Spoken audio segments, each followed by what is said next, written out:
शादी के दूसरे दिन बहू को मिला डिवोर्स। सॉरी बेबी, आने में लेट हो गया। मुझे नहीं चाहिए तुम्हारा ये सॉरी वॉरी, अपना सॉरी अपने पास ही रखो। सॉरी बेबी, मैं आइंदा पक्का लेट नहीं होऊंगा। ये देखो मैं तुम्हारे लिए क्या लाया हूँ। अरे ये तो वही नेकलेस है जो मुझे उस मॉल में पसंद आया था, लेकिन तुमने ये कब लिया? ऐसा कभी हो सकता है कि मेरी बीवी को कुछ पसंद आया हो और मैंने ना लिया हो? लेकिन ये तो काफी महंगा था। लेकिन तुमसे महंगा नहीं, मैं तो तुम्हारे लिए चांद तारे भी तोड़ कर ले आऊं।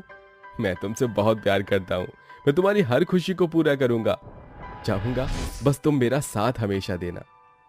रॉनी रूबी से बहुत प्यार करता था। रॉनी शहर के सबसे बड़े परिवार का इकलौता लड़का होता है। रॉनी के लिए रूमी का प्यार सच्चा था, लेकिन रूमी रॉनी को सिर्फ पैसे के लिए यूज कर रही होती है। जहां रॉनी रूमी से शादी करने के सपने देख रहा था, वहीं दूसरी तरफ रॉनी की माँ आस्था भी रॉनी की शादी के लिए लड़कियां देख रही थी।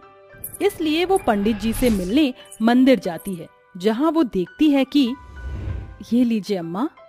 बेटी, तू हर महीने आकर हम गरीबों के लिए ये भंडारा करवाती है, जिससे हम गरीब पेट भर कर खाना खाते हैं। भगवान तेरा भला करे। माँ जी, आप ऐसा मत कहिए, खिलाने वाले हम नहीं बल्कि वो भगवान हैं।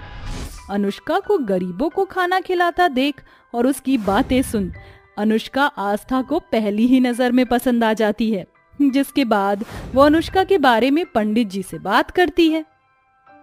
पंडित जी, ये लड़की कौन है?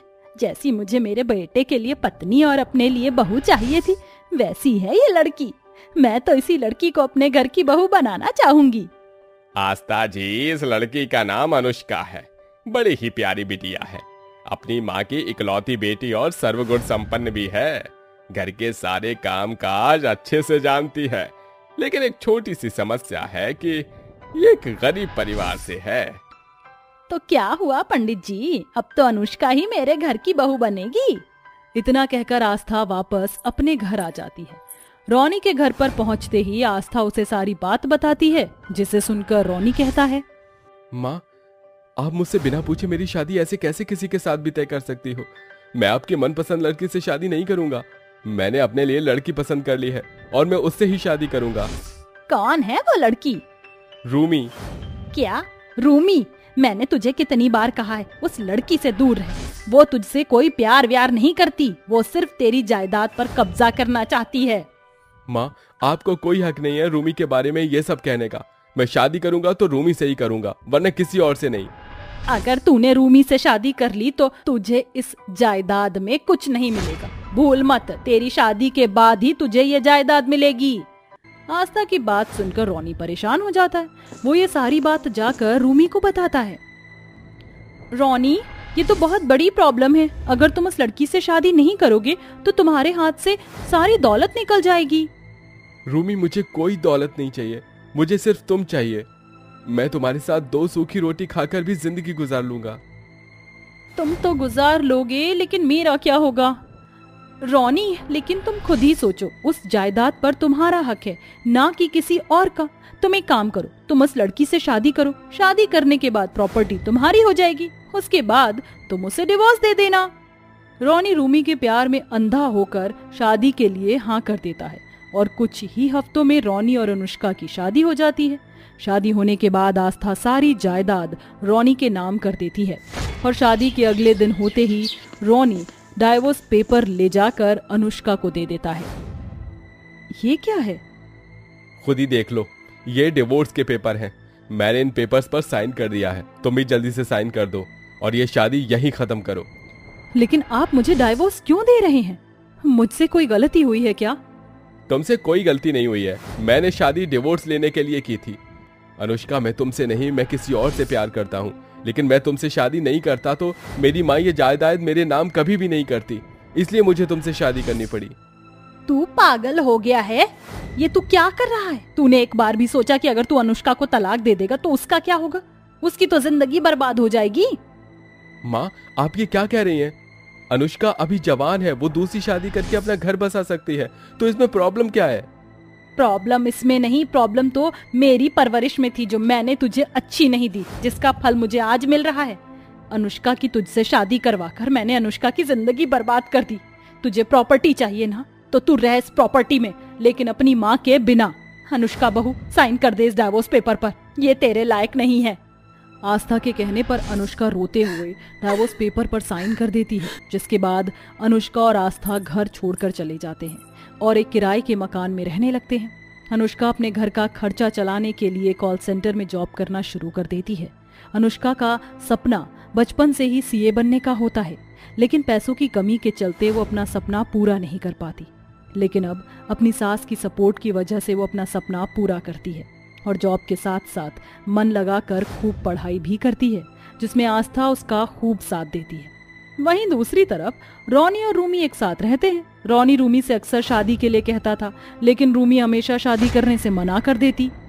रूमी, प्रॉब्लम क्या है शादी करने में? मुझे बस अभी नहीं करनी है, मैं ऐसे ही खुश हूँ। लेकिन मुझे तुमसे शादी करनी है। रोनी और रूमी की लड़ाई इतनी बढ़ जाती है कि मुझे तुमसे शादी नहीं करनी है, मैं सिर्फ तुम्हारे साथ तुम्हारे पैसों के लिए थी, लेकिन तुम तो मेरे सर पर ही चढ़ गए हो। क्या तुम्हें मुझसे नहीं मेरी दौलत से प्यार था? इसका मतलब माँ बिल्कुल ठीक कह रही थी कि तुम मुझसे प्यार नहीं करती, सिर्फ मेरी दौलत पर कब्जा करना चाहती हो। अरे मैं ही पागल था जो तुम्हारे लिए अपनी माँ अपनी पत्नी को छोड़ दिया। तुम्हें पैसे ही चाहिए ना, तो ये लो पैसे, ये सारे पैसे उठाओ और यहाँ से दफा हो जाओ, और आइंदा मुझे कभी भी अपनी शक्ल मत दिखाना। रूमी उन सारे पैसों को उठाती है और वहां से चली जाती है, जिसे देखकर रोनी को बहुत दुख होता है।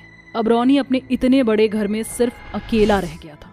रोनी अपनी माँ और पत्नी को ढूंढने की बहुत कोशिश करता है, लेकिन वो उसे नहीं मिलते। जहाँ एक तरफ रोनी की जिंदगी पूरी तरह से तबाह हो चुकी थी और वो अकेला रह गया था, वहीं दूसरी तरफ अनुष्का की मेहनत रंग लाती है। अनुष्का बहुत अच्छे नंबर से अपने एग्जाम को क्लियर करती है और एक सीए बन जाती है। सीए बनने के बाद अनुष्का और आस्था की जिंदगी बहुत अच्छे से गुजरती है और ऐसे ही समय बीतता है। एक इंटरव्यू के दौरान अनुष्का को टीवी पर दिखाया जाता है। टीवी पर आने की वजह से रोनी अनुष्का को देख लेता है, जिससे उसे अनुष्का के घर का पता चल जाता है, जिसके बाद रोनी फौरन अनुष्का के घर के लिए निकल जाता है। रोनी, आप यहाँ, वो भी ऐसे अचानक? अनुष्का मुझे माफ कर दो। मैंने तुम्हारे साथ जो भी कुछ किया वो बहुत गलत किया। प्रॉपर्टी और प्यार के धोखे में मैंने तुम्हें और अपनी माँ को खो दिया। जिस लड़की के लिए मैंने तुम लोगों को छोड़ा था, वो लड़की सिर्फ पैसों के लिए ही मेरे साथ थी। वो लड़की मुझसे नहीं बल्कि मेरे पैसों से प्यार करती थी। आप दोनों प्लीज मुझे माफ कर दीजिए, मुझे मेरी गलती का एहसास हो चुका है। रोनी की आंखों में पश्चाताप के आंसू देखकर अनुष्का और आस्था रोनी को माफ कर देती हैं, जिसके बाद रोनी और अनुष्का दोबारा शादी करते हैं और खुशी खुशी अपनी जिंदगी जीते हैं। सुबह सुबह क्या बन रहा है? अजीब सी बदबू कहाँ से आ रही है? माँ जी, ये बदबू नहीं है, हम तीनों का दाल बाटी चूरमा खाने का बड़ा मन कर रहा था, इसलिए हम वो बना रहे हैं। हमारे गांव में तो हम हर हफ्ते ये खाया करते थे। ये तुम्हारा गांव नहीं, मेरा घर है, समझी? मेरे घर में इतनी लो मिडिल क्लास चीज नहीं बनेगी। यहाँ पर सिर्फ हाई स्टैंडर्ड खाना बनता है। जल्दी से इस बदबू वाले खाने को साफ करो और मेरे लिए एक ब्लैक कॉफी लेकर आओ। माँ जी, आप तो जानती हैं ना, हम तीनों प्रेग्नेंट हैं और प्रेगनेंसी की ऐसी हालत में अलग अलग चीजें खाने का मन होता है। हमारा मन था कि हम दाल बाटी चूरमा खाएं, इसलिए हमने बना लिया। हाँ हाँ, क्यों नहीं, तुम तीनों ही तो पूरी दुनिया में प्रेग्नेंट हो और माँ बनने वाली हो। हम तो कभी प्रेग्नेंट ही नहीं हुए और ना ही हमने कभी बच्चों को जन्म दिया। पता नहीं क्यों मैंने पंडित जी की बातों में आकर तुम गरीब लड़कियों से अपने बेटों की शादी करवा दी। अरे मेरे बेटे कहाँ और तुम कहाँ? तुम लोगों का तो आपस में कोई मेल भी नहीं है। दुर्गा की ये बातें सुन दुर्गा की तीनों बहुएं समांता, अंजलि और भारती को बहुत बुरा लगता है और उनकी आंखों में आंसू आ जाते हैं। दुर्गा एक अमीर परिवार से होती है, इसलिए वो अपने तीनों बेटों की शादी भी एक अमीर परिवार की लड़कियों से ही करवाना चाहती थी। लेकिन पंडित जी के कहने पर दुर्गा अपने बेटों रूपेश, परेश और नरेश की शादी इन तीनों से करवा देती है। लेकिन शादी के बाद अपनी तीनों बहुओं की गरीबी देखकर दुर्गा उनसे नफरत करने लगती है और बात बात पर उन्हें उनकी गरीबी के लिए ताने देती है। दुर्गा के तीनों बेटे विदेश में काम करते थे, जिस बात का फायदा दुर्गा उठाती थी। दुर्गा की तीनों बहुएं प्रेग्नेंट होती हैं, लेकिन ऐसी हालत में भी दुर्गा घर के सारे काम अपनी बहुओं से ही करवाती है। ऐसे ही समय बीतता रहता है कि एक दिन दुर्गा के घर पर एक चिट्ठी आती है, जिसको पढ़कर दुर्गा हैरान हो जाती है और उसकी आंखों में आंसू आ जाते हैं। क्या हुआ माँ जी, आपकी आंखों में आंसू क्यों आ गए? सब ठीक है ना? रुपेश की विदेश से चिट्ठी आई है। इसमें लिखा है कि एक तस्करी में उन तीनों को पुलिस ने पकड़ लिया है। मेरे तीनों बेटे निर्दोष हैं, लेकिन उनके पास अपनी बेगुनाही साबित करने का कोई भी सबूत नहीं है। अब मैं क्या करूं? मेरे तीनों बेटे कैसी हालत में होंगे? हे भगवान, ये तूने क्या कर दिया? दुर्गा की बात सुनकर तीनों बहुओं के पैरों तले जमीन खिसक जाती है। झूठी तस्करी में फंसने के चक्कर में रुपेश, परेश और नरेश की जॉब चली जाती है, जिस वजह से वो अपने घर पर पैसे नहीं भेज पाते हैं।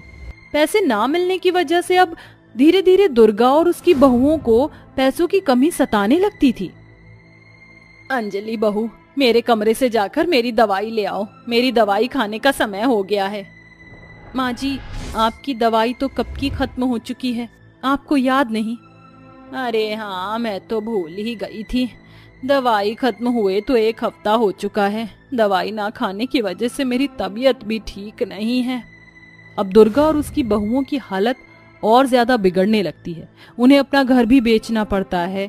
घर बेचने के बाद अब सास बहू एक फूस की झोपड़ी में रहने लगते हैं। समानता, अंजलि और भारती एक गरीब परिवार से होती है, जिस वजह से उन्हें गरीबी में जीने की आदत होती है। लेकिन दुर्गा के लिए सब कुछ बहुत नया होता है, इसलिए दुर्गा को काफी परेशानी होती है। लेकिन दुर्गा की तीनों बहुएं दुर्गा का अच्छे से ख्याल रखती हैं। माँ जी, मैंने खाट पर ये कपड़े अच्छे से बिछा दिए हैं। अब आपको सोने में ये खाट नहीं चुभेगी।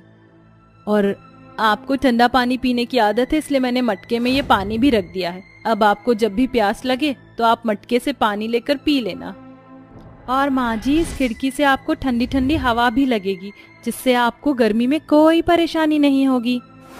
अपनी बहुओं की ये सभी बातें सुनकर दुर्गा की आंखों में आंसू आ जाते हैं और दुर्गा को अपनी सारी गलतियों का एहसास हो जाता है। बहू, मैंने आज तक तुम्हारी गरीबी की वजह से तुम्हें हमेशा ताने दिए। तुम्हें कभी सास का प्यार नहीं दिया और ना ही ममता। गर्भवती होने पर भी मैंने तुम तीनों से दिन रात काम कराया। तुम दर्द सहती रही और काम करती रही, लेकिन तुम तीनों ने मेरे सामने उफ तक नहीं करी। और आज जब हमारी ऐसी हालत है तो मुझे एहसास हो गया है कि गरीबी में जिंदगी जीना कितना मुश्किल होता है। ऐसी हालत और गरीबी में भी तुम तीनों मेरा इतना ख्याल रख रही हो। मुझे मेरी आज तक की गई सारी गलतियों के लिए माफ कर दो। माँ जी, आप क्या कह रही हैं? आप हमसे माफी मत मांगिए। एक सास अपनी बहुओं से माफी मांगती हुई बिल्कुल भी अच्छी नहीं लगती है। आज तक जो भी कुछ हुआ आप उसे भूल जाइए। अंजलि, समानता और भारती तीनों अपनी सास को माफ कर देती हैं, जिसके बाद दुर्गा अपनी तीनों बहुओं को गले लगा लेती है। लेकिन समय बीतने के साथ साथ पूरे परिवार की हालत बिगड़ती जा रही थी।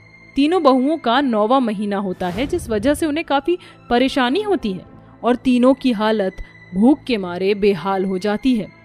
हे भगवान, ये तू हमें कैसे दिन दिखा रहा है? पहले मेरे तीनों बेगुनाह बेटों को विदेश में जेल के अंदर बंद करवा दिया, हमसे हमारी सारी खुशियां छीन ली, हमें महल जैसे घर को छोड़कर इस झोपड़ी में रहना पड़ा। मेरी तीनों बहुएं गर्भवती हैं।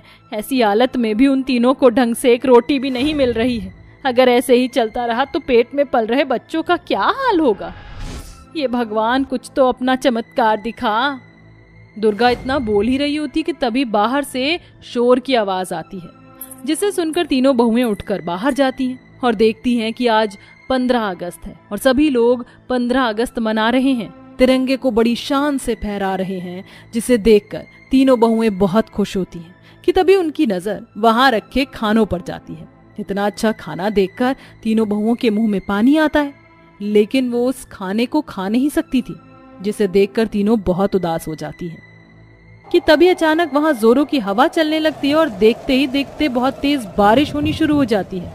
बारिश के शुरू होते ही सभी 15 अगस्त मना रहे लोग भागने लगते हैं। भागम भाग में जिस तिरंगे को अभी सभी लोग सम्मान दे रहे थे वो गिर जाता है, लेकिन किसी को भी तिरंगे का होश नहीं होता है। तिरंगे को जमीन पर गिरा देख तीनों बहू से बर्दाश्त नहीं होता। इसलिए वो गर्भवती होने पर भी बारिश में भीगती हुई जाती हैं और तिरंगे को जमीन से उठाती हैं। कैसे लोग हैं ये? अभी जिस तिरंगे को इतने सम्मान के साथ ये फहरा रहे थे, उसे ही नीचे गिरा हुआ देखकर भी अनदेखा करने लगते हैं। ये लोग सिर्फ दिखावे के लिए 15 अगस्त मना रहे हैं। अंजलि, बिल्कुल सही कहा तुमने। इन लोगों को तिरंगे की बिल्कुल भी इज्जत नहीं है। इतना कहकर तीनों बहुएं उस झंडे को दोबारा लगाकर फहराती हैं। झंडे को हवा में लहराता देख तीनों बहुएं खुश होती हैं कि तभी वो देखती हैं कि अभी भी कुछ खाना बचा हुआ है, जिसे देखकर वो तीनों उस खाने को उठाकर घर ले जाती हैं और अपनी सास के साथ मिलकर खाने लगती हैं। इतना अच्छा और पेट भर खाना पूरे परिवार ने बहुत दिनों के बाद खाया था। जिसके बाद वो सारी बातें अपनी सास को बताती हैं, जिसे सुनकर दुर्गा कहती है, बहू, ये तो तुम तीनों ने बहुत अच्छा किया। तुमने हमारे तिरंगे को सम्मान दिया। इससे बढ़कर मेरे लिए और क्या हो सकता है। दुर्गा इतना बोल ही रही होती है कि तभी दुर्गा के तीनों बेटे वहां आ जाते हैं। उन तीनों को देखकर दुर्गा और उसकी बहुएं बहुत खुश होती हैं और कहती हैं, मेरे बच्चों, तुम आ गए। कैसे हो तुम लोग? तुम लोग तो जेल में थे ना? हाँ माँ, लेकिन 15 अगस्त की वजह से हर जगह बहुत अच्छे से तहकीकात हो रही थी, जिस वजह से तस्करी करने वाले असली लोग पकड़े गए और हम लोगों को रिहा कर दिया गया। रुपेश, परेश और नरेश के आ जाने से अब धीरे धीरे दुर्गा और उसके पूरे परिवार की हालत सुधरने लगती है। कुछ ही दिनों में दुर्गा की तीनों बहुएं अपने अपने बच्चों को जन्म देती हैं। उनके लिए ये 15 अगस्त किसी त्योहार से कम नहीं था। अब पूरा परिवार एक साथ खुशी खुशी रहता है।